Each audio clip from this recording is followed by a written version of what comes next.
Hello बच्चों, कैसे हो? सब बढ़िया, एकदम मजे में। तो मैं चिंतन देसाई आप सबका बहुत बहुत स्वागत करता हूं हमारी ये फिजिक्स चैनल में। तो बच्चों, आज हम स्टडी करने वाले हैं सोलेनोइड।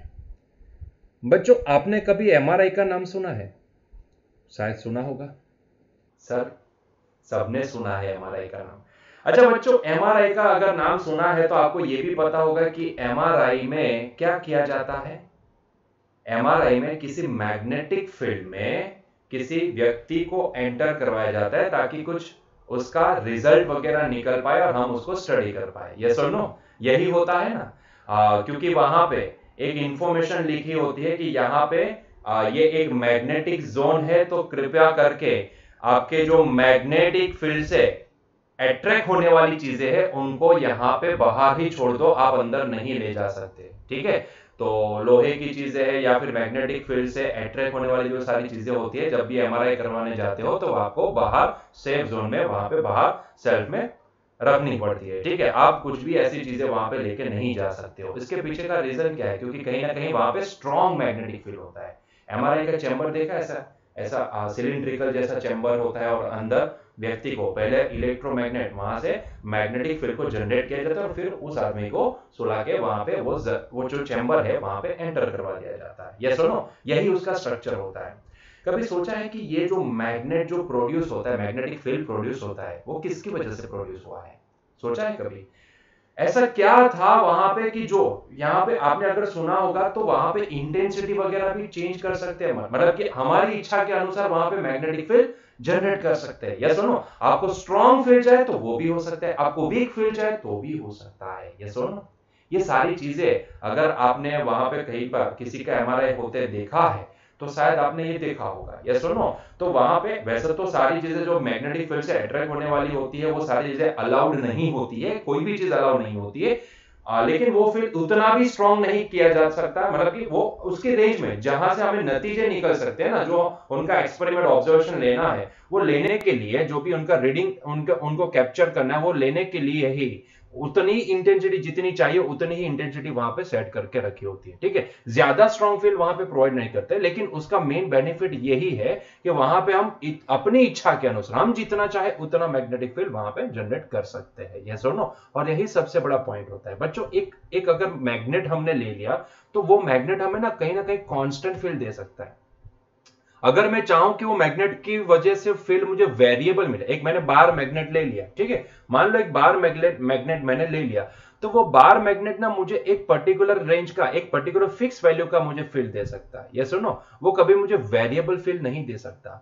अगर मुझे ऐसी आवश्यकता है जिसमें मुझे वेरिएबल फील्ड चाहिए तो कहीं ना कहीं मुझे यहां पे एक ऐसे स्ट्रक्चर की जरूरत पड़ेगी जो मुझे मैक्सिमम फील्ड प्रोवाइड कर सके, वो भी वेरिएबल।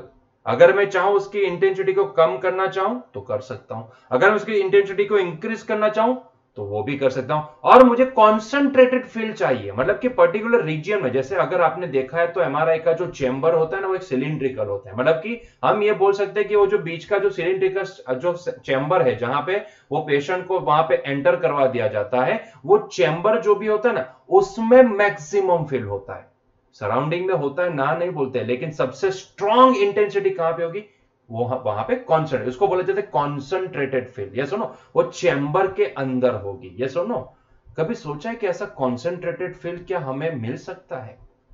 बच्चों, अगर ये सोचा होगा किसी ने तो ही तो ये एमआरआई मशीन बना होगा। यस और नो, और वो सोच कहां से आई होगी? सोच आई होगी सोलेनोइड से। सोच आई है सोलेनोइड से। अल्टीमेटली यस बच्चों, मैं अगर बोलना चाहूं कि एमआरआई में कौन सा ऐसा मैग्नेट होता है तो एमआरआई में सोलेनोइड होता है।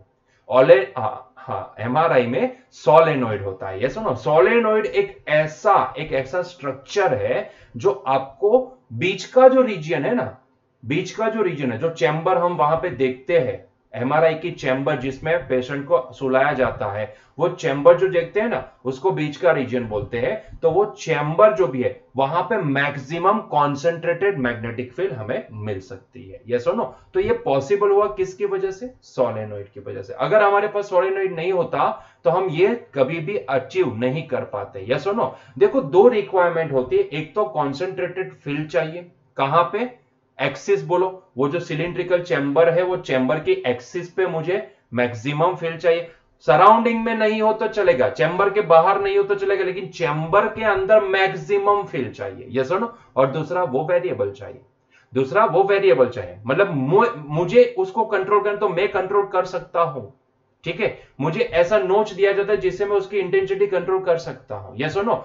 तो मेरे से वो कंट्रोल होना चाहिए, यस और नो। मैं चाहूं तो उसकी इंटेंसिटी कम भी कर सकूं, मैं चाहूं तो उसकी इंटेंसिटी ज्यादा भी कर सकूं, यस और नो। तो सारी फ्लेक्सिबिलिटी वहां पे होनी चाहिए, यस और नो। तो ऐसे बहुत सारी एप्लीकेशन है, एक नहीं, मैंने तो सिर्फ एक एप्लीकेशन बताई कि एमआरआई, कि जहां पे हमें ये चाहिए, तो उसके लिए कहीं ना कहीं सोलेनॉइड वाला स्ट्रक्चर हमें यूज करना पड़ता है, ये सुनो। ये एक स्ट्रक्चर है, ये सुनो, ये एक स्ट्रक्चर है, एक कंस्ट्रक्शन है।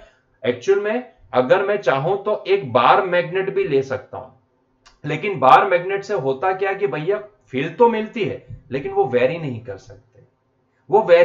सकते, ये सुनो। मेरी तो दो रिक्वायरमेंट है ना, एक तो जो बीच का रीजन है जहां पे हम पेशेंट को सुलाने वाले हैं, वो जो रीजन है वहां पे कॉन्सेंट्रेटेड फील होना चाहिए, और दूसरा ये कि वो वेरिएबल होना चाहिए। मैं चाहूं तो उसकी इंटेंसिटी कम भी कर सकता हूं, मैं चाहूं तो उसकी इंटेंसिटी ज्यादा भी कर सकता हूं, अगर मैं एमआरआई मशीन ऑपरेट करता हूं तो, ये सुनो। तो अपने हिसाब से जितनी इंटेंसिटी हमें चाहिए उस हिसाब से हम सेट कर सकते हैं।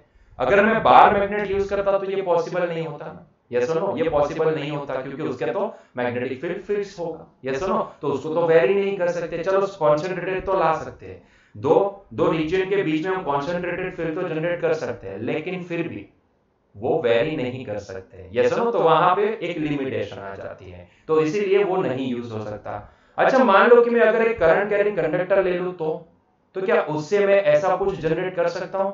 देखो, अगर आप यहां पे स्क्रीन पे देखते जाओ, अगर मान लो कि आपने करंट कैरिंग कंडक्टर ले लिया और कुछ उसका एमआरआई वगैरह करना चाहते हैं, आप उसका कुछ स्कैन करना चाहते हैं, तो कुछ रीडिंग लेना चाहते हैं, तो आपने एक करंट कैरिंग कंडक्टर ले लिया। मान लो आपने एक करंट कैरिंग कंडक्टर ले लिया, तो आपको तो ये पता है कि अगर मैं इसमें से करंट को दौड़ाऊंगा तो कहीं ना कहीं यहां पे जो मैग्नेटिक फील्ड मुझे मिलेगा वो ये डायरेक्शन में होगा,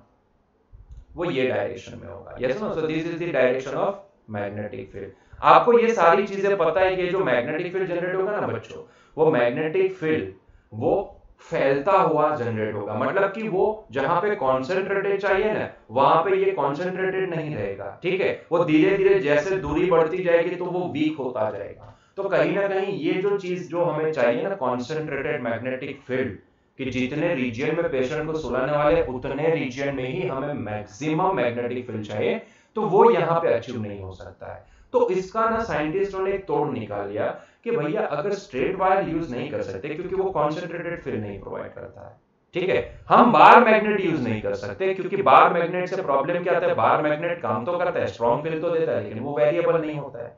यहाँ पे अगर स्ट्रेट वायर यूज करते, current carrying conductor simple use करते हैं, तो यहाँ पे मैग्नेटिक फील्ड इंटेंसिटी को कंट्रोल तो कर सकते हैं, लेकिन हमें जो कॉन्सेंट्रेटेड चाहिए वो नहीं मिल पाता है, यस और नो। तो उन्होंने कहीं से एक ये तोड़ निकाला कि क्यों ना हम ये वाले ये जो हमारा कंडक्टर है ना वो वायर ही तो है, यस और नो। क्यों ना हम ये वायर को ना किसी एक ऐसे मटेरियल के ऊपर कि जो नॉन कंडक्टिंग मटेरियल हो, ठीक है, तो ऐसे मटेरियल के ऊपर हम ऐसे लपेट दे। ऐसे लपेटने से होगा क्या कि भैया लपेटने से ना जब भी हम उसमें से करंट को दौड़ाएंगे ना, तो करंट को दौड़ाने से होगा क्या कि जो फील्ड जनरेट होगा ना वो फील्ड ना मैक्सिमम ये जो बीच का जो रीजन है ना उसमें जनरेट होगा, मैक्सिमम फील्ड कॉन्सेंट्रेटेड जनरेट होगा, ठीक है। तो क्यों ना हम ऐसा करें कि यही करंट कैरिंग कंडक्टर को हम किसी नॉन कंडक्टिंग मटेरियल के ऊपर लपेट दें और ऐसे एक हेलिकल स्ट्रक्चर बना दे, जैसा जो स्प्रिंग के जैसा दिखता हो, जैसे कि यहां हमने बताया है। देखो ये वाले स्ट्रक्चर को देखो, तो ये वाला जो स्ट्रक्चर है, ये वाला स्ट्रक्चर है, कैसे बना? ये किसी करंट कैरिंग कंडक्टर की वजह से ही तो बना। हमने क्या किया, किसी करंट कैरिंग कंडक्टर को ऐसे किसी कोर मटेरियल के ऊपर लपेट दिया, ठीक है। तो यहाँ पे आपको दिख रहा है ये जो मटेरियल है ना बच्चों, ये मटेरियल नॉन कंडक्टिंग मटेरियल है। ये कैसा है? नॉन कंडक्टिंग मटेरियल है। So it is non conducting material,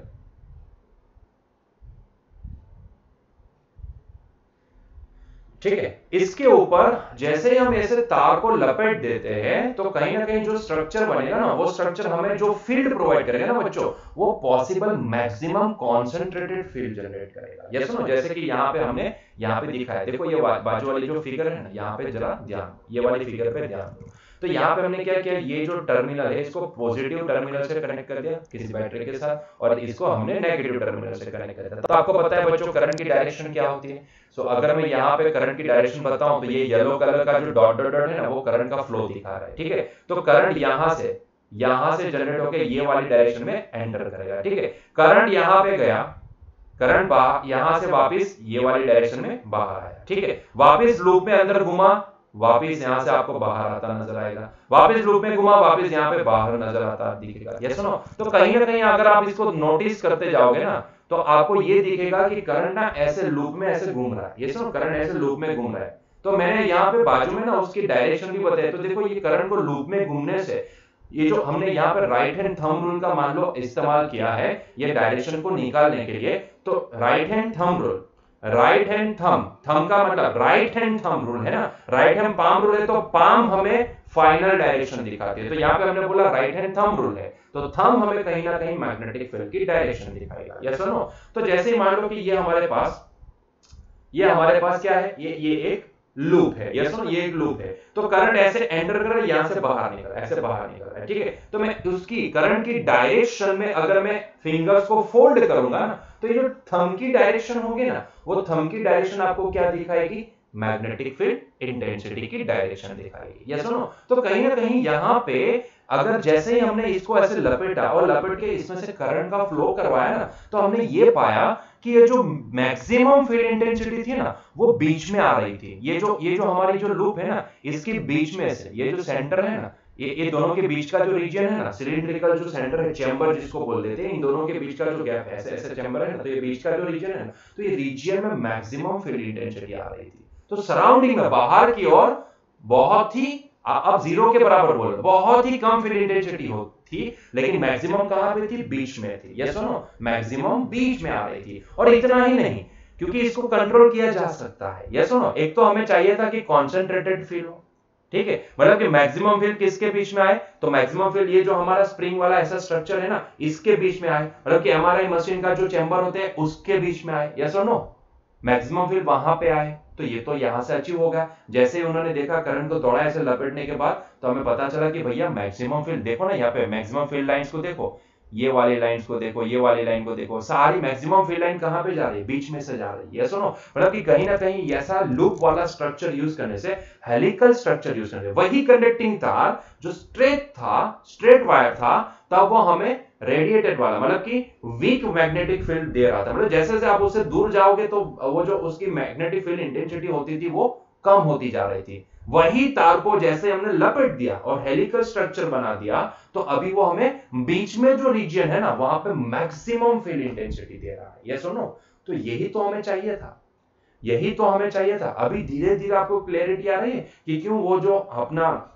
वो एमआरआई मशीन होता है उसमें ऐसा सर्कुलर, मतलब सिलिंड्रिकल स्ट्रक्चर होता है, क्योंकि कहीं ना कहीं वो सिलेंडर जो भी है ना, वो पैकिंग में होता है ना, वैसे खुले तार नहीं दिखते आपको। वहां पे जो तार होते हैं, मोटे मोटे तार होते हैं, वो कभी आपको खुले नहीं दिखेंगे, उसको ना कवर किया जाता है, व्हाइट कलर का ऐसा स्ट्रक्चर होता है, चैम्बर बनाया जाता है, तो उसमें ना कहीं ऐसे ही ये एक स्ट्रक्चर होता है, ऐसे ही हेलिकल ना तार को लपेटा होता है और उसमें से करंट को दौड़ाया जाता है। जितनी इंटेंसिटी चाहिए उस हिसाब से करंट को कंट्रोल किया जाता है। यस और नो। तो उससे होता क्या है कि जैसे ही वो करंट ऐसे हेलिकल स्ट्रक्चर में घूमता है, तो उससे होगा ये कि यहाँ पे जो मैक्सिमम फील्ड होगा ना, मैक्सिमम फील्ड तो जनरेट होना ही है। Current carrying conductor always produces the current, ठीक है। अगर मैं अच्छे से समझाना चाहूं तो यहाँ पे जो मैग्नेटिक फील्ड जनरेट होगा ना, तो वो ऐसे जनरेट होगा, देखो यहां से ऐसे ऐसे। तो इसको सबको जोड़ते जाओगे ना, तो कहीं ना कहीं आपको ऐसा स्ट्रक्चर दिखेगा। आगे जाके देखो, यहाँ पे देखो, जैसे कि ये पॉजिटिव टर्मिनल है, तो करंट की डायरेक्शन ये होगी, करंट आगे बढ़ा अंदर गया, ठीक है, यहां से अंदर चला गया, फिर यहां से वापस बाहर निकला, वापस आया यहाँ पे, ये डायरेक्शन में, फिर अंदर चला गया पीछे की ओर, ये सुनो, पीछे की ओर चला गया, और फिर वापस वहां से यहाँ पे आया, फिर यहाँ पे। तो कहीं ना कहीं इससे जो मैग्नेटिक फील्ड जनरेट होना है ना बच्चों, तो वो मैग्नेटिक फील्ड मैक्सिमम ये जो लूप है ना, हेलिकल स्ट्रक्चर, उसके बीच में जनरेट होगा। ये सुनो, मतलब कि कॉन्सेंट्रेटेड मैग्नेटिक फील्ड जनरेट होगा। तो हुआ किसकी वजह से, जस्ट कंडक्टिंग तार को हमने सिर्फ एक अलग स्ट्रक्चर में लपेट लिया, इतना ही तो किया हमने क्या किया, पहले स्ट्रेट रखते थे, अभी क्या किया हमने, इसको लपेटा। हमने इसको लपेट लिया। तो लपेटने से हुआ ये, हमने इसको ऐसे हेलिकल स्ट्रक्चर में ऐसे लपेटने से हुआ ये कि बच्चों यहाँ पे मैक्सिमम फील्ड कहाँ पे जनरेट हो रहा है, देखो यहाँ पे मैक्सिमम फील्ड लाइंस कहाँ से पास कर रही है, अगर ये वाली फिगर को देखोगे तो यहाँ पे मैक्सिमम फील्ड लाइंस ना सेंटर में से, मतलब कि ये जो हेलिकल स्ट्रक्चर उसके बीच वाला जो रीजन है ना वहां से पास कर रही है, यस सुनो। और बाहर की ओर देखोगे तो गिनी चुनी आपको मैग्नेटिक फील्ड लाइंस मिल जाएगी, यस सुनो। तो बाहर बहुत ही वीक फील्ड होगा, मतलब कि ना के बराबर मान लो। अगर मैं यहाँ पे कॉन्सेंट्रेटेड फील्ड मैक्सिमम फील्ड यहाँ पे बीच में मान रहा हूं तो बाहर की ओर 0 बराबर मान लो, बाहर फील्ड है ही नहीं ऐसा समझ लो, यस सुनो। मैक्सिमम फील्ड कहां होगा, बीच में होगा। क्लियर हुआ इतना पॉइंट? तो इसी को बोला जाता है सोलेनोइड। बच्चों यहाँ पे ना अभी आपको ये लगे कि सर यहाँ पे देखो ना तार तो कितना नजदीक नजदीक लपेटा है, ये सुनो। क्या ये नेकेड तार होते हैं? नहीं बच्चों, ये नेकेड तार नहीं होते हैं, क्योंकि जब भी तार को नजदीक नजदीक ऐसे ज्वाइंट किया, मतलब कि नजदीक नजदीक में इसको लपेटता हूं, उसमें से करंट को दौड़ाता हूं, तो कहीं ना उन दोनों के बीच में शॉर्ट होना पॉसिबल हो जाता है, ठीक है। कभी भी आपके घर में नेकेड तार कभी यूज नहीं होता है, उसके ऊपर कोटिंग किया जाता है, ये सुनो, उसके ऊपर कोटिंग किया जाता है। तो कहीं ना कहीं यहाँ पे जो तार यूज होंगे ना, आप देख सकते हो यहाँ पे देखो, ये गोल्डन कलर का तार ये है, सिल्वर कलर का दिखा, दिस इज द वायर।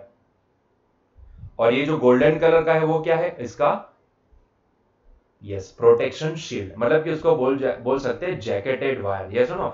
मतलब कि ये जो है वो प्रोटेक्टिंग मटेरियल होता है, ये सुनो, उसको बोला जाता है इंसुलेटेड वायर, मतलब कि इंसुलेटिंग मटेरियल, इंसुलेटिंग मटेरियल।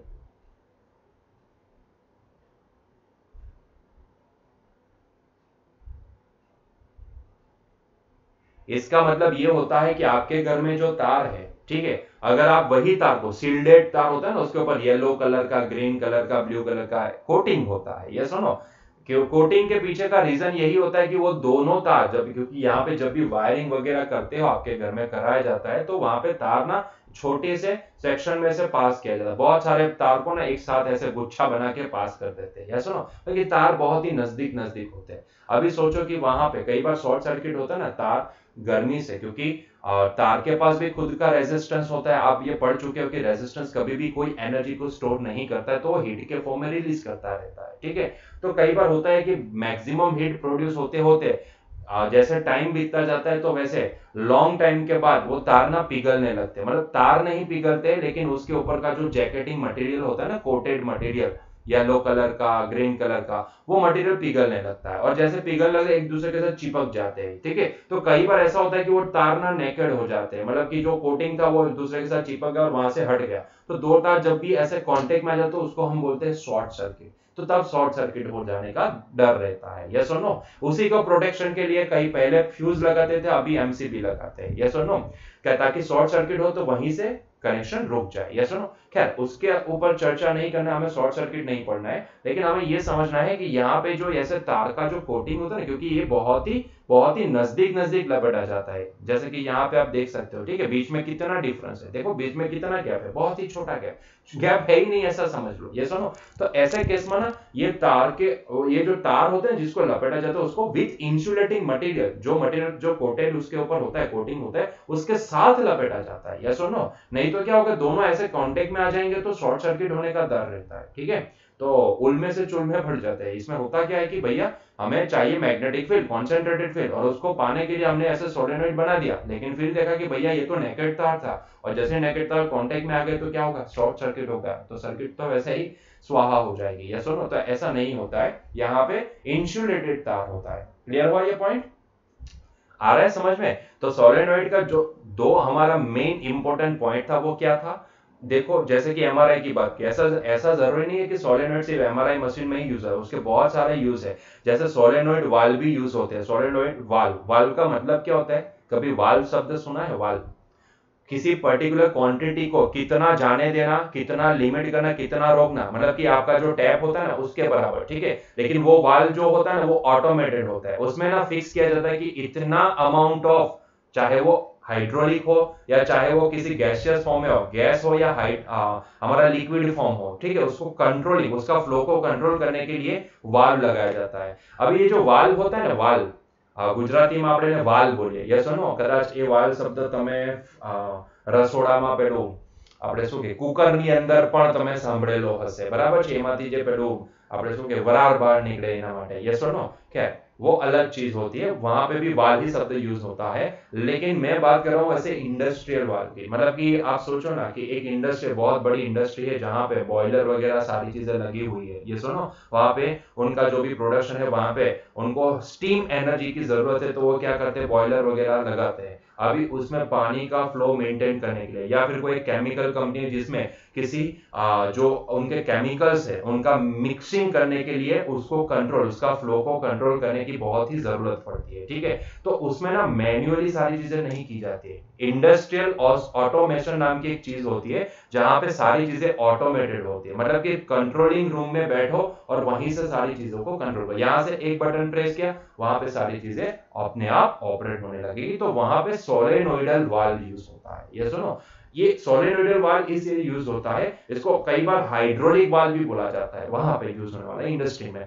वो इसलिए यूज होता है कि एक तो उसका मेंटेनेंस बहुत ही सस्ता होता है, मतलब कि आप सिर्फ मैग्नेटिक फील्ड से उसको कंट्रोल कर सकते हो, ठीक है। मतलब कि है क्या, यहाँ पे एक तार का एक ऐसा वाइंडिंग ही तो एक हेलिकल स्ट्रक्चर ही तो, और क्या है उसमें, ठीक है। तो ऐसी कोई ऐसी हैवी मटेरियल तो है नहीं कि उसकी कॉस्टिंग भी उतनी आए। अगर वो बिगड़ भी जाता है तो बहुत ही आसानी से उसको रिप्लेस किया जा सकता है, और वो कभी बिगड़ता नहीं है। पहली चीज तो कभी बिगड़ता नहीं है, क्योंकि ये लंबा चलने वाला तार होता है, एक ही तार का ही तो स्ट्रक्चर है। ये सुनो, वहां पे कोई ऐसे बहुत ज्यादा कोई इक्विपमेंट तो है नहीं, ठीक है। तो इसीलिए सोलेनोइडल वाल्व को यूज किया जाता है, ताकि वहां पे कितना ओपन करना है, कितना रिलीज करना है, सारी चीजें ना मैग्नेटिक फील्ड से वहां पे डिसाइड की जाती है, ठीक है। तो बीच का रीजन है ना, उसका जो मैग्नेटिक फील्ड जो बीच में जनरेट होता है, वो मैग्नेटिक फील्ड को कंट्रोल किया जाता है वाल्व को ओपन एंड क्लोज करने के लिए। ये सुनो, तो ये उसकी सबसे बड़ी एप्लीकेशन जो भी है वो इंडस्ट्री में है। ये सुनो, सोलेनोइडल हाइड्रोलिक वाल्व जिसको बोला जाता है।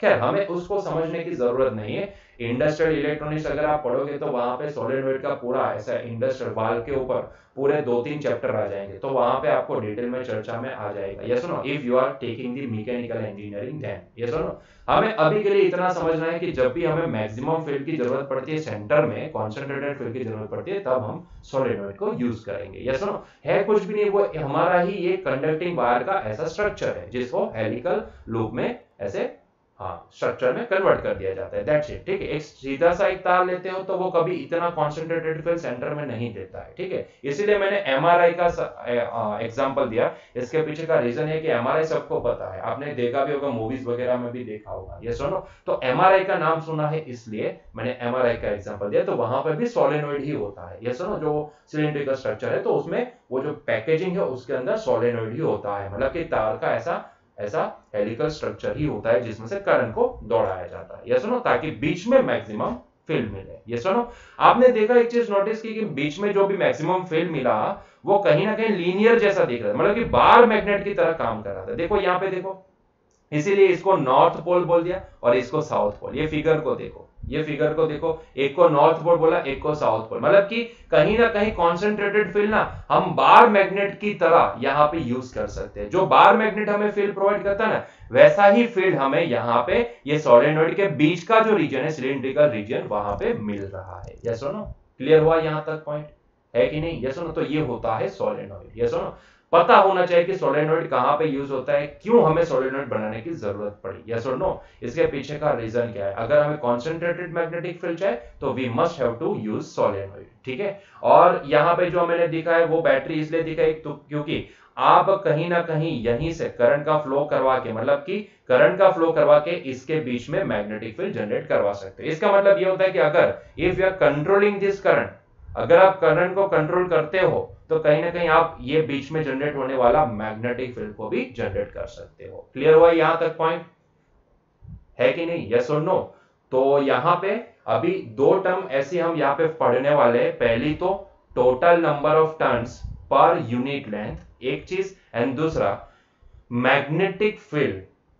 ये जो बीच में जो मैग्नेटिक फील्ड जनरेट हुआ ना, the intensity of that magnetic field, मतलब कि इन दोनों के बीच में, मतलब कि ये जो पूरा स्ट्रक्चर है उसके बीच में जो मैग्नेटिक फील्ड, हमने बोला कि कॉन्सेंट्रेटेड फील्ड जनरेट हुआ, तो कितने मैग्नीट्यूड का हुआ, वो भी तो एक क्वेश्चन आता ना। तो एक होता है मैग्नेटिक फील्ड कितना जनरेट होगा, और दूसरा क्योंकि यहाँ पे टर्न्स है ना, तो total number of turns per unit length कितनी होगी। यस और नो।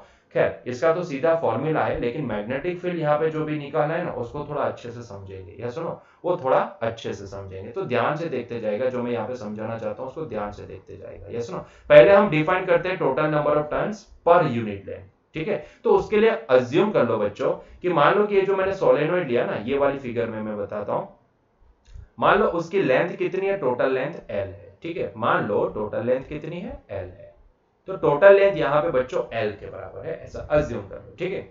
अभी मान लो कि L लेंथ में टोटल टर्न्स कितने हैं, देखो ये 1 टर्न हुआ, यहां से देखते जाओ, ये पहला टर्न, फिर ये दूसरा टर्न, फिर ये तीसरा टर्न, तो ऐसे करते करते गिनते जाओगे तो मान लो कि आपको टोटल नंबर ऑफ टर्न्स कितने मिले, ये L लेंथ में टोटल नंबर ऑफ टर्न्स कितने मिले, टोटल टर्न्स मुझे मिले कैपिटल N, ठीक है। टोटल कितने टर्न्स मिले मुझे, कैपिटल N। तो बच्चों यहीं से हमारे पास total number of turns per unit length की डेफिनेशन आ जाएगी, सिंपल तरीके से यहीं से हम निकाल पाएंगे। देखो मैं यहां पे फॉर्मूला लिखता हूं, total number of turns per unit length, क्योंकि कहीं ना कहीं जो भी मैग्नेटिक फील्ड निकालेंगे ना वहां पे बच्चों वो total number of turns per unit length की हमें जरूरत पड़ने वाली है, ठीक है। तो टोटल नंबर ऑफ टर्न्स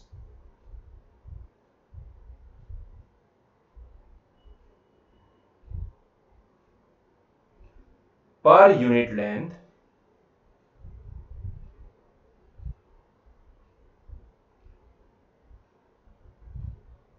जिसको ना स्मॉल n से डिनोट किया जाता है। स्मॉल n क्या होती है, total number of turns per unit length, ठीक है। वो डिफाइंड होती है क्योंकि टोटल यहां पे सिंपल सा फॉर्मेट ही लगाना है कि अगर L लेंथ में, ध्यान से देखना, अगर L लेंथ में मैंने काउंट किया कि मेरे पास टोटल नंबर ऑफ टर्न्स कितना है, कैपिटल N, तो बच्चों ये स्मॉल n क्या हो सकता है, तो पर यूनिट लेंथ कितने टर्न्स हो सकते हैं, simple capital N by L के बराबर, ये सुनो, तो कैपिटल N बाई L के बराबर। तो यही हमारा फॉर्मूला होगा total number of turns per unit length का, ये सुनो। तो ये फॉर्मूला आपको बहुत ही इंपॉर्टेंट है, आपको याद रखना है। Total number of turns per unit length कितनी होती है, capital N by L। Capital N क्या है, total number of turns in L length, ठीक है। तो यहां पे सिंपल है, पर यूनिट लेंथ कितना, अगर L लेंथ में, ध्यान से सुनना, यहीं से निकलेगा, यहीं से फॉर्मूला ये आया, अगर L लेंथ में टोटल नंबर ऑफ टर्न्स है कैपिटल N, तो यूनिट लेंथ में कितने टर्न्स हो सकते हैं, मैंने बताया स्मॉल n, तो वो स्मॉल n की वैल्यू क्या हो सकती है, n डिवाइड बाई L। आई बात समझ में, कहां से हमने इसको लिखा, ठीक है। तो बहुत ही आसान है ना ये। तो total number of turns per unit length क्या होगी, कैपिटल N बाई L। ये सुनो, यहां तक क्लियर हुआ। तो ये एक पहली टर्म जो हम यहाँ पे सोलेनोइड के लिए डिफाइन करना चाहते थे, ठीक है। तो बहुत ही सिंपल है, टोटल L लेंथ में कैपिटल N टर्न्स है, 1 2 3 4 गिनते गया तो मैंने देखा कि capital N number of turns है, ठीक है। तो पर यूनिट लेंथ में कितने टर्न्स होंगे, तो मैंने बोला कि कैपिटल N बाई L के बराबर होंगे, ठीक है। क्लियर हुआ यहां तक। चलिए तो अभी मैग्नेटिक फील्ड भी निकालते हैं। तो बच्चों यहाँ पे हमने देखा कि भैया यहाँ पे सबसे कॉन्सेंट्रेटेड फील्ड कहाँ पे होता है, तो सोलेनोइड के बीच में। यस ना, सोलेनोइड का जो बीच का रीजन होता है, जैसे कि सोलेनोइड को हम एमआरआई मशीन ही समझ रहे, तो एमआरआई मशीन का जो बीच का जो भी हमारा चेंबर है उसमें सबसे मैक्सिमम मैग्नेटिक फील्ड होता है। तो वो बच्चों सवाल तो ये भी आता है ना कि वो मैग्नेटिक फील्ड इंटेंसिटी होती कितनी है, वो भी तो निकालना पड़ता है ना कि भैया सेंटर में मैक्सिमम, दोनों के बीच का जो रीजन है वहां पे मैक्सिमम, वो चैम्बर में मैक्सिमम फील्ड होता है, तो वो इंटेंसिटी कितनी होगी, मैक्सिमम मतलब कि कितनी होगी, यस और नो, वो भी तो निकालने की आवश्यकता आती है ना। तो चलो वो भी निकालते हैं, देखते हैं क्या आती है। तो उसके लिए मैं आसान भाषा में बोलूं तो मैंने यहां पे ना थोड़ा इसका क्रॉस सेक्शन ले लिया। अभी देखो यहां पे मैंने कुछ लिखा है, magnetic field due to the ideal solenoid. हम यहां पे जो डिराइव करने वाले हैं ना फॉर्मूला, वो किसके लिए होगा, आइडियल सोलेनोइड के लिए। अभी आइडियल सोलेनोइड होता क्या है बच्चों, आइडियल सोलेनोइड वो होता है जिसकी लेंथ इनफाइनाइट हो। सर समझ में नहीं आया, जिसकी लेंथ इनफाइनाइट हो वो आइडियल सोलेनोइड होता है।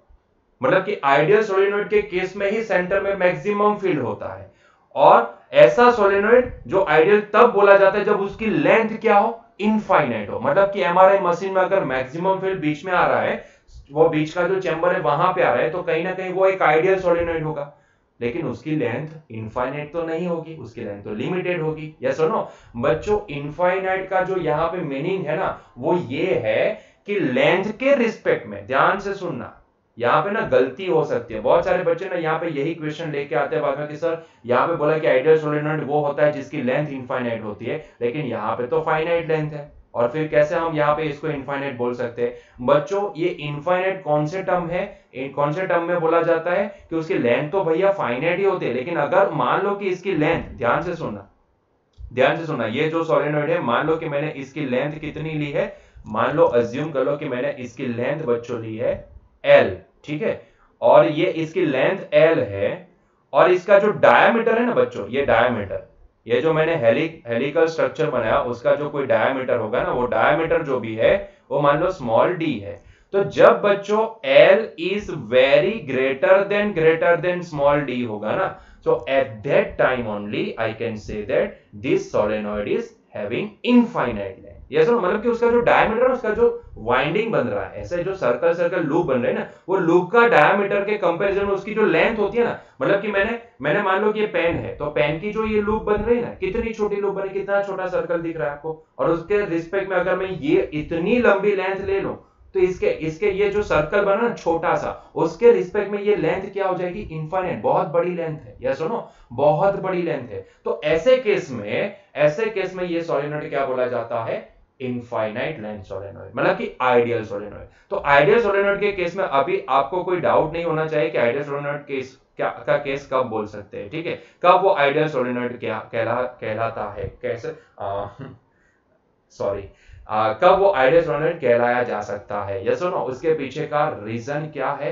कि क्यों उसको आइडियल बोलते हैं, क्योंकि आइडियल सोलेनॉइड ऐसा होता है जिसकी लेंथ बहुत ही लंबी होती है कंपेयर टू डायमीटर उसकी लेंथ बहुत ही बड़ी होती है। यस और नो, तो यहाँ पे हम लिखेंगे कि जब भी वो आइडियल है तब मैं यहाँ पे एक कंडीशन लिख सकता हूं कि तब ये लेंथ है ना वो डायमीटर से, जो सर्कल बनेगा ना लूप का, उससे बहुत ही बड़ी होगी। ऐसा मतलब कि ऑलमोस्ट आप उसको नेग्लिजिबल मान सकते हो, ठीक है, नेग्लिजिबल होगा नहीं क्योंकि बीच में तो चेंबर है जहां पे हमें कुछ रखना है। ये सुनो, तो ऐसे केस में लेंथ जब भी ज्यादा है कंपेयर टू डायमीटर तब वो आइडियल सोलेनॉइड बोला जाता है। और अनफॉर्चुनेटली हमारे सिलेबस में एनसीईआरटी में ये आइडियल सोलेनॉइड के लिए ही हमें मैग्नेटिक फील्ड निकालने को बोला जाता है। ये सुनो, तो उसी को सॉल्व करेंगे। वैसे इसका एक अलग से फॉर्मूला भी, अगर फाइनाइट लेंथ का अगर सोलेनॉइड है, आइडियल सोलेनॉइड नहीं है, तो उसका मैग्नेटिक फील्ड क्या आता है, उसका एक फॉर्मूला होता है। ये सुनो, वो भी आप डिराइव कर सकते हो, रिंग का फॉर्मूला लगा के आप उसको छोटी छोटी रिंग में डिवाइड करके आप वो भी फॉर्मूला निकाल सकते हो, ठीक है। लेकिन हमें एनसीईआरटी के सिलेबस में आइडियल है तो आइडियल की ही बात करेंगे। यस और नो, तो बच्चों पहले तो एक काम करो, मान लो कि मैंने यहां पे इसको बैटरी से कनेक्ट कर दिया, तो यहां से करंट ना ये डायरेक्शन में फ्लो करना स्टार्ट करेगा। क्या आपने एक चीज नोटिस की कि जो जिस डायरेक्शन में करंट फ्लो कर रहा है, ठीक है, यहां से करंट फ्लो करता करता करता करता करता करता यहां से ऐसे टर्न होके यहां से फिर बाहर आया और बाहर से वापस अंदर गया। या सुनो, फिर बाहर आया, फिर वापस अंदर गया, फिर बाहर आया, फिर वापस अंदर गया। दिख रहा है आपको? मैं रेड कलर की लाइट से दिखाता हूं, ध्यान से देखिएगा इसको, ठीक है, ध्यान से देखिएगा। देखो करंट यहां से अंदर गया, फिर बाहर आया, फिर वापस लूप में अंदर गया, फिर वापस बाहर आया, फिर वापस लूप में अंदर गया, फिर वापस बाहर आया, फिर लूप में अंदर गया, फिर बाहर आया। तो क्या आपने एक चीज नोटिस की यहाँ पे बच्चों, क्या आपने एक चीज नोटिस की कि ये वाले जितने ऊपर जो भी पॉइंट है ना, वहां से करंट ना बाहर आता नजर आ रहा है, मतलब कि बाहर आता नजर आ रहा है, ऐसे ऐसे ऐसे देखो ना, बाहर आता नजर आ रहा है। ये सुनो, ऐसे बाहर आता ना, तो आपको क्या दिखेगा, यहाँ पे करंट की डायरेक्शन डॉट दिखेगी ना। अगर मैं वेक्टर फॉर्म में डायरेक्शन दिखाना चाहूं तो ये जितने भी ये पोर्शन है ना, वहां पे करंट बाहर आता नजर आ रहा है। ये सुनो, मतलब कि अंदर से बाहर दिखा ना, लूप में करंट अंदर से बाहर, अंदर से बाहर, ये अंदर गया और ये बाहर आया। तो ऊपर वाले जो पॉइंट है वहां से बाहर आता नजर आया। देखो, अंदर गया, बाहर आया, मतलब कि ऊपर वाले पॉइंट से बाहर आता नजर आएगा, नीचे वाले पॉइंट पे अंदर जाता नजर आएगा। दिख रहा है आपको? तो ऊपर वाले जो भी पॉइंट है ना, वहां पे मुझे करंट की डायरेक्शन बाहर की ओर, मतलब कि मुझे डॉट दिखेगा ना, कोई वेक्टर बाहर आ रहा है तो मुझे क्या दिखेगा, डॉट दिखेगा। तो ये जो ऊपर वाले पॉइंट है ना, वहां पे मुझे क्या दिख रहा है, डॉट दिख रहा है। ये सुनो, क्या दिख रहा है, डॉट दिख रहा है। क्लियर है? और नीचे वाले जो पॉइंट है ना, वहां पे मुझे क्या दिख रहा है, वहां पे मुझे क्रॉस दिख रहा है। ये सुनो, क्योंकि करंट अंदर जा रहा है, करंट अंदर जा रहा है, ठीक है, अंदर से बाहर है, अंदर से बाहर है, तो नीचे वाले पॉइंट से अंदर जाता दिखेगा, जिस डायरेक्शन हमने यहाँ पे करंट की ली है उस हिसाब से। तो यहाँ पे अंदर जाता मतलब कि क्रॉस, मुझे क्या दिखेगा यहाँ पे क्रॉस, ठीक है, करंट की डायरेक्शन क्रॉस से बता सकते हैं। ये नीचे वाले जो पॉइंट है ना, ये जो सर्कल है ना, सर्कल है पूरा, ये सर्कल है, तो इसका जो नीचे वाला पॉइंट है वहां पे देखोगे तो मुझे क्रॉस दिखेगा, ठीक है, तो मुझे यहाँ पे क्रॉस दिखेगा।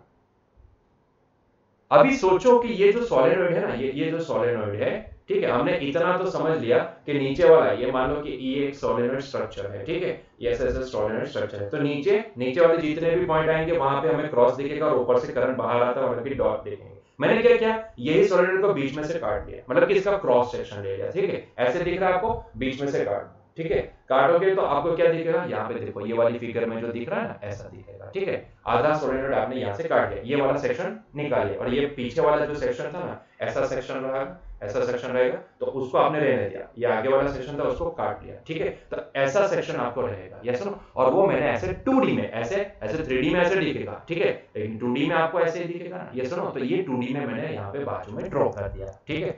तो ये जो सेक्शन है ध्यान से देखो, ऊपर वाले पॉइंट पे, ऊपर वाले जो मैंने बीच में से काट दिया, तो ऊपर वाले पॉइंट पे मुझे क्या दिखा है, यहाँ पे डॉट दिख रहे हैं, यहाँ पे सारे डॉट, यस और नो, ठीक है, मतलब कि वो क्या दिखा रहा है, मुझे करंट बाहर आता नजर आ रहा है, यस और नो, और नीचे वाले जितने पॉइंट पे क्या वहां पे क्रॉस ही है, जी हाँ, देखो यहाँ पे सारे क्रॉस दिखाए मैंने, ठीक है, मतलब कि वो डायरेक्शन के हिसाब से बरोबर है, हमने बीच में से तो काट लिया, यस और नो, तो डायरेक्शन के हिसाब से ये हमें समझ में आ गया, यस और नो, और मैक्सिमम फील्ड कहां से जाएगा, बीच में से जाएगा, मैक्सिमम फील्ड कहां से जाएगा, बीच में से जाएगा, यस और नो। तो अभी हमें ये मैग्नेटिक फील्ड इंटेंसिटी बी निकालना है। यहाँ पे बाहर हमने मान लिया है कि जो सोलेनॉइड है तो मैक्सिमम फील्ड बीच में है, बाहर जीरो है, ऐसा हमने अज्यूम कर लिया है, ये आइडियल सोलेनॉइड है तो इसके लिए हमने अज्यूम कर लिया है, ठीक है, तो बाहर मैग्नेटिक फील्ड जीरो है, अंदर हमें जो फील्ड है ना वो निकालना है। कैसे निकालेंगे, सोचो, सोच के बताओ मुझे कैसे निकालोगे।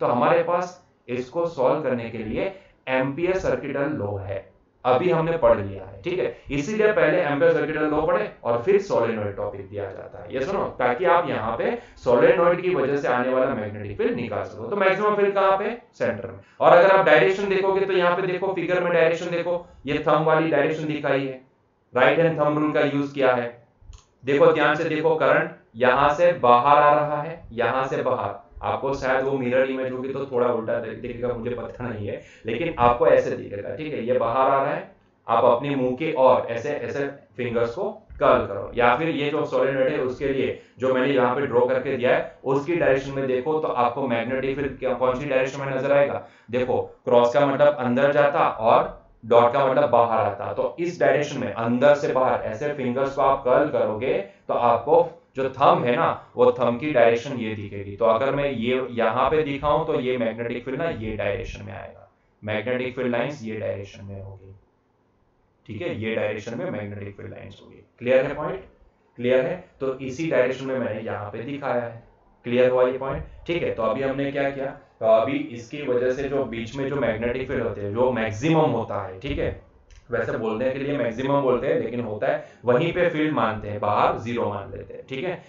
तो यहाँ पे मैग्नेटिक फील्ड मान लो बी है, तो मुझे ये बी की वैल्यू निकालनी है, तो कैसे निकाल, तो मेरे पास अभी एक ही लॉ है, that is the ampere circuital law, ठीक है। तो मैंने क्या किया कि आपको एक डॉटेड लाइन दिख रही है, ये वाली, ए से लेके बी, बी से लेके सी से लेके डी और डी से लेके वापस ए, क्या आपको ये डॉटेड लाइन दिखी बच्चों? ये जो डॉटेड लाइन है ना वो क्या है, एक एम्पियर लूप है, ये सुनो, इसको हम एम्पियरन लूप भी बोलेंगे, ये सुनो। आपको पता है कि अगर मुझे ऐसे मैग्नेटिक फील्ड निकालना है तो मुझे क्या करना पड़ेगा, मुझे पहले तो एम्पियर जी ने क्या बताया कि अगर एम्पियर सर्किटल लॉ यूज करना है तो आपको क्या करना पड़ेगा, आपको सिंपली एक एम्पियरन लूप अज्यूम करना पड़ेगा। तो बच्चों मेरे लिए ना यही एक एम्पियरन लूप है, ठीक है, so it is the Amperian loop.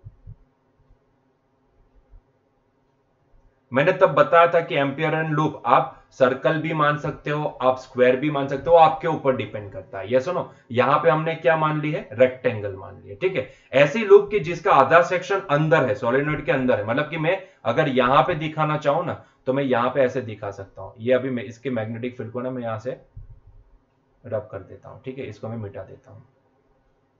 ये डॉटेड लाइन जो भी है, डॉट है, उसको रहने देते हैं, ठीक है। ऊपर वो डायरेक्शन दिखा रहा है करंट की, ठीक है।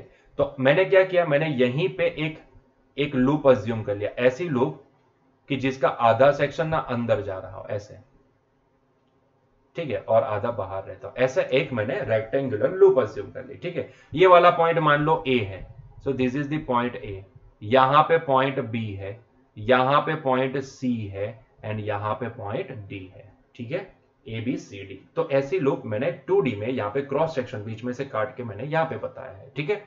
तो मुझे एम्पियर लूप यहां पे लगानी है, एम्पियर लूप मैंने अज्यूम कर ली है, ठीक है। उसकी लेंथ कितनी मान ली है मैंने, यहाँ पे जो रेक्टेंगल माना है उसकी लेंथ मैंने h मान ली है, ठीक है, h मैंने यहाँ पे अज्यूम कर लिया। तो इसके हिसाब से मुझे इतना समझ में आता कि ये h लेंथ में हमने निकाला था ना, यूनिट लेंथ वाला एक पॉइंट निकाला था, ठीक है। यूनिट लेंथ क्या होती है, unit length sorry total number of turns per unit length क्या होती है, total number of turns per unit length small n होती है। वो स्मॉल एन किसके बराबर होती है, capital n divide by length. यहां पे हमने एम्पियर एंड लूप जितनी मानी है उतनी ही लेंथ अज्यूम करेंगे, तो टोटल लेंथ कितनी है एम्पियर एंड लूप की, h, ठीक है। तो हमने यहां पे लिख दिया n बाई h। तो इसका मतलब ये होता है कि कहीं ना कहीं यहां पे कैपिटल n की वैल्यू में क्या लिख सकता हूं, so here capital n is nothing but equal to small nh, है कि नहीं, स्मॉल nh। क्लियर हुआ।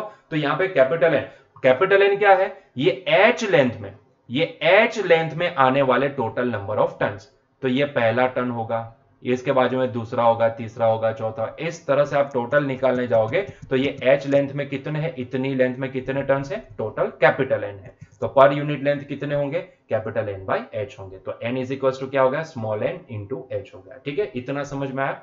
चलिए तो अभी एम्पियर सर्किटल लॉ लगाते हैं। So from the ampere circuital law, from ampere circuital law,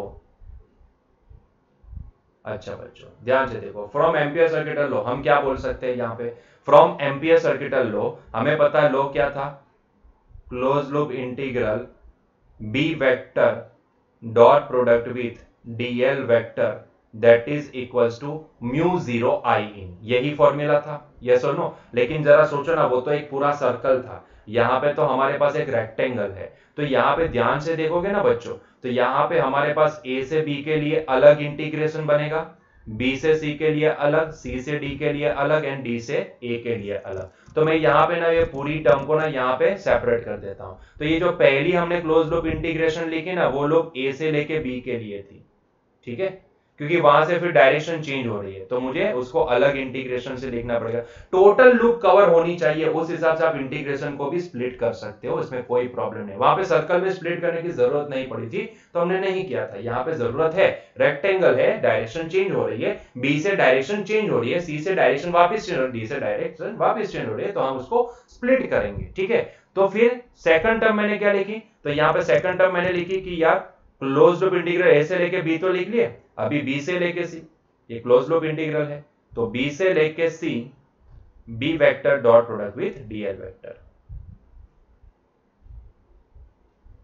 ठीक है, प्लस फिर आगे बढ़ो सी से लेके डी के लिए, तो ए क्लोज लूप इंटीग्रल सी से लेके, एक्चुअली ना यहां पे क्लोज लूप लिखना गलत हो जाएगा, sorry for that, close loop नहीं लिखेंगे क्योंकि इन सबको जोड़ के तो क्लोज लूप बनेंगे। तो ये लूप ना यहां पे मैं पहले ऐसे लिखता हूं, इट इज नथिंग बट, ध्यान से देखना, ध्यान से स्टेप बाय स्टेप समझ में आता जाएगा आपको। सो ये close loop integral B vector dot product with dl vector is equal to किसके बराबर होता है, म्यू जीरो आई इन के बराबर होता है, ठीक है। So this was the formula, this was the ampere circuital law, ठीक है। अभी यहाँ पे ये जो क्लोज लूप है ना, क्लोज लूप बनी किसकी वजह से, तो ए से बी की वजह से, फिर बी से सी, फिर सी से डी एंड फिर डी से ए। तो जब मैं अगर ए से बी का इंटीग्रेशन और बी से सी का, फिर सी से डी का एंड डी से ए का इंटीग्रेशन, ये चारों को अलग इंटीग्रेट करके अगर मैं जोड़ूंगा ना, तब जाके मुझे ये total close loop integral B vector dot product with DL vector मिलेगा, यस और नो। तो हमें ये जो क्लोज लूप इंटीग्रेशन है ना,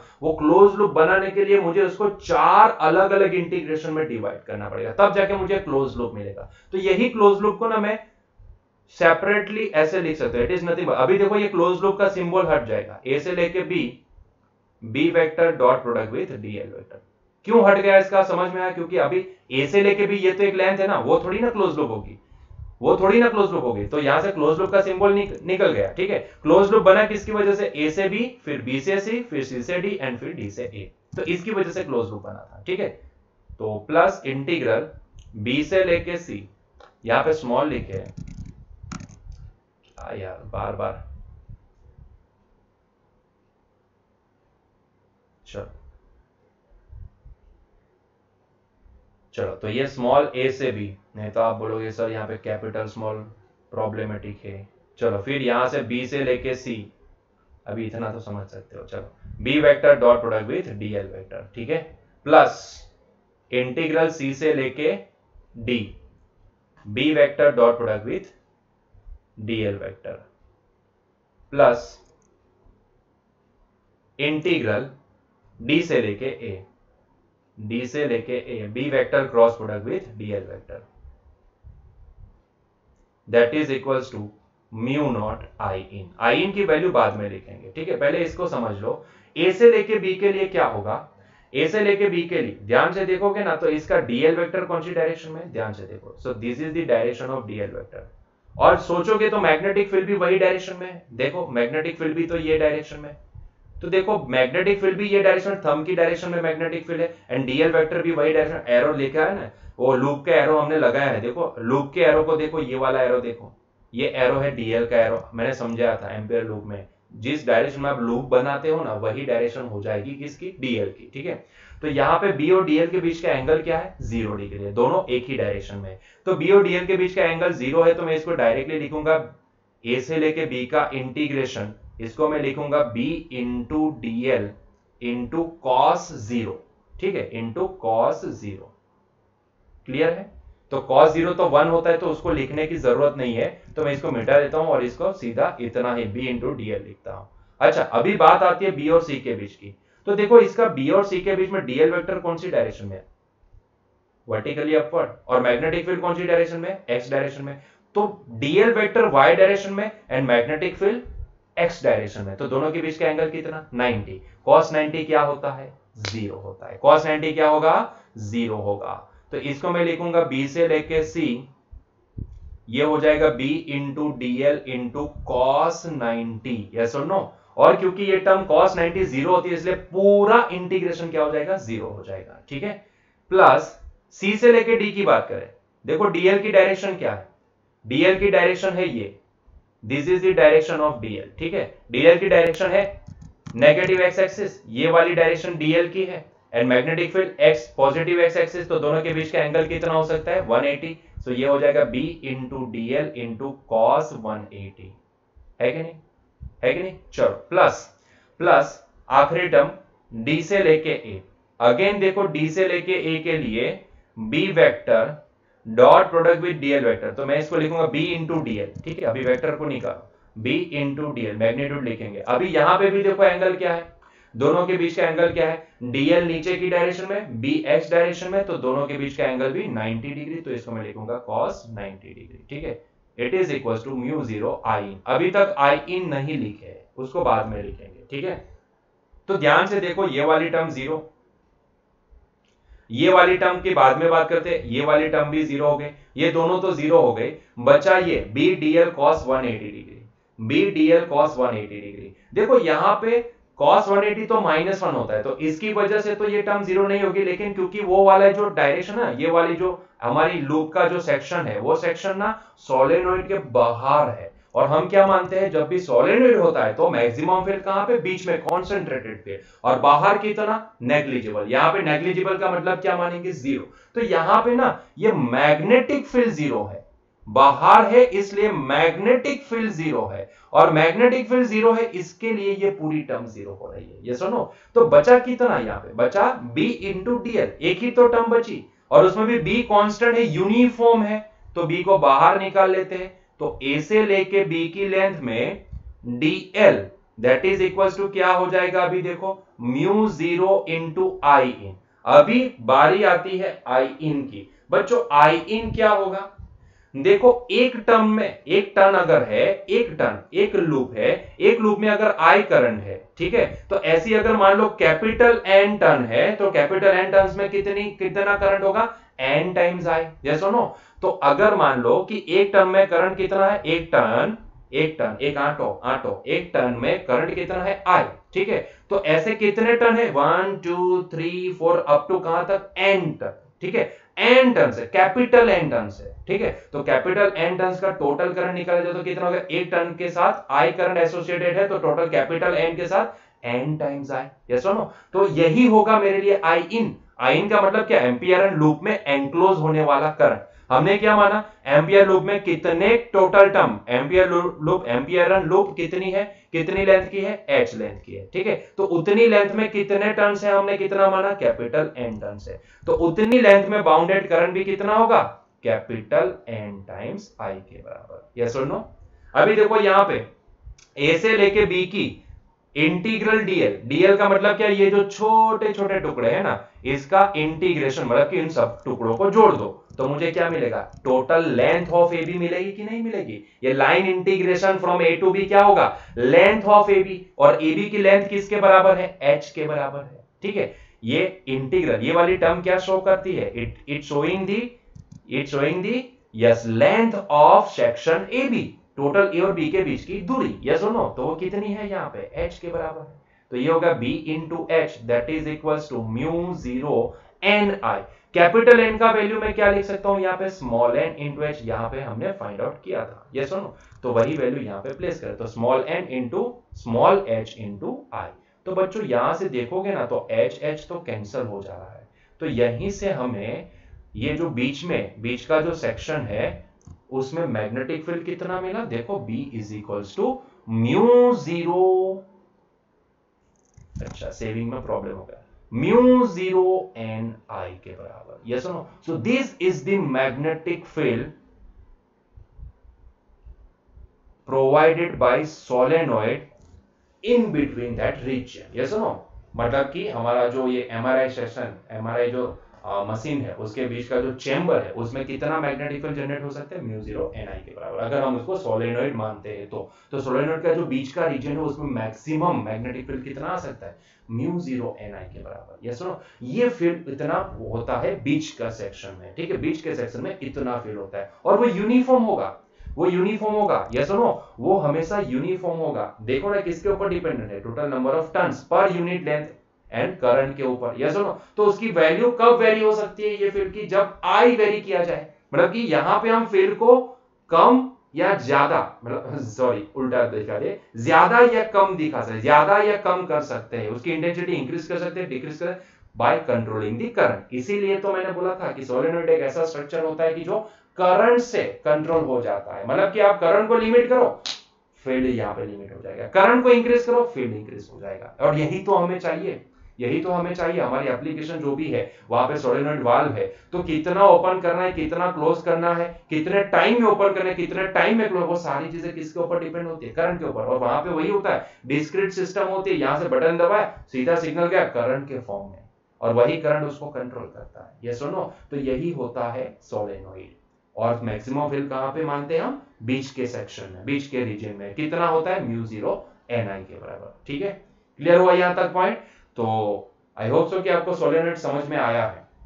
हमने कोशिश किया अच्छे से समझाने की, उम्मीद करता हूं कि आपको समझ में आया। अगर आपको कंटेंट अच्छा लगता है, वीडियो वही सारी चीजें वापिस वही सेंटेंस रिपीट करेंगे। अगर आपको वीडियो अच्छा लगता है तो प्लीज लाइक कर दो वीडियो को। अगर आपको कंटेंट अच्छा लगता है तो प्लीज हमारे चैनल को सब्सक्राइब कर दो। और यहीं पे हमारा आज का लेक्चर एंड करते हैं। आज हमने देखा बच्चों सोलेनॉइड, और ऐसा ही एक इंटरेस्टिंग टर्म आने वाला है टॉरॉइड या फिर टॉरॉइडल सोलेनॉइड, यस और नो। मतलब कि यही सोलेनॉइड को ना ऐसे ऐसे रोटेट कर देंगे, ऐसे सर्कल में रोटेट कर देंगे तो वो अभी टॉरॉइड बन जाएगा, यस और नो। और वो टॉरॉइड होता क्या है, वो सारी चीजें ना हम नेक्स्ट लेक्चर में देखने वाले हैं, ठीक है। तो आपको शायद ये समझ में आ गया कि सोलेनॉइड है क्या, कहां पे उसकी एप्लीकेशन है, क्या यूज है, कौन से फैक्टर हमें यहाँ पे ध्यान में रखने, एक तो कॉन्सेंट्रेटेड फील्ड एंड दूसरा वेरिएबल फील्ड, ठीक है। अगर कोई एक करंट कैरिंग कंडक्टर हमें ये दे सकता है, दोनों चीजें दे सकता है कि वो मैग्नेटिक फील्ड वेरिएबल भी कर सकता है और हमें कॉन्सेंट्रेटेड फील्ड बीच के रीजन में भी दे सकता है, तो 100% वो क्या होगा, सोलेनॉइड होगा। सोलेनॉइड के बाद आता है टॉरॉइड, तो वो टॉरॉइड भी हो सकता है। अगर मैं बताऊं तो टॉरॉइड कहां पे यूज किया होगा, तो बच्चों अगर आपने एसएमपीएस देखा है कंप्यूटर का, ठीक है, SMPS switch mode power supply, yes no, SMPS देखा है तो एसएमपीएस को ओपन करना, वहां पे टॉरॉइड दिख जाएगा, यस नो। आपको ऐसा सर्कल हेलिकल स्ट्रक्चर, लेकिन वो सर्कल में रोटेट हुआ होगा, वहां पे दिख जाएगा, ठीक है। खैर उसके बाद हम कल करेंगे, नेक्स्ट लेक्चर में करेंगे, ठीक है। तो मिलते हैं नेक्स्ट लेक्चर में, till that enjoy your day, bye bye, next lecture में मिलेंगे, ठीक है।